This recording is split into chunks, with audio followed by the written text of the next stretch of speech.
ไปเบิงทางจังหวัดนครพนมกันแน่ค่ะทางสมาคมองค์การบริหารส่วนตำบลแห่งประเทศไทยเพื่อได้เปิดโครงการเสริมสร้างศักยภาพผู้บริหารและก็สมาชิกสภาท้องถิ่นเป็นการเพิ่มพูนความรู้ด้านกฎหมายและก็การบริหารท้องถิ่นที่จังหวัดนครพนมค่ะ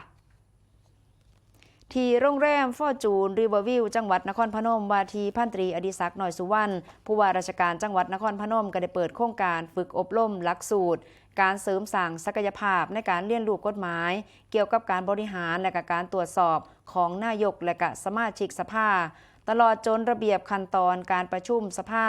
และก็การใส่ใจเงินสะสมที่ต้องการทราบเพื่อเสริมสร้างความรู้ความเข้าใจเกี่ยวกับกฎหมายเกี่ยวกับระเบียบและก็หนังสือสั่งการที่เกี่ยวข้องกับการปฏิบัติหน้าที่ของผู้บริหารและก็สมาชิกสภาท้องถิ่นรวมทั้งมาตรฐานทางด้านจริยธรรม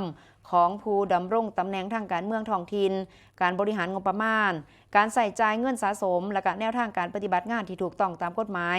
อันจะซอยยกระดับประสิทธิภาพการบริหารจัดการองค์กรปกครองส่วนท้องถิ่นให้เกิดความโปร่งใสและก็ตรวจสอบได้ซึ่งทางผู้ว่าราชการจังหวัดนครพนมเพิ่นได้เน้นย้ำให้ผู้เข้าร่วมรับการอบรมได้นำความรู้ที่ได้เอาไปประยุกต์ใส่ในการปฏิบัติหน้าที่อย่างถูกต้อง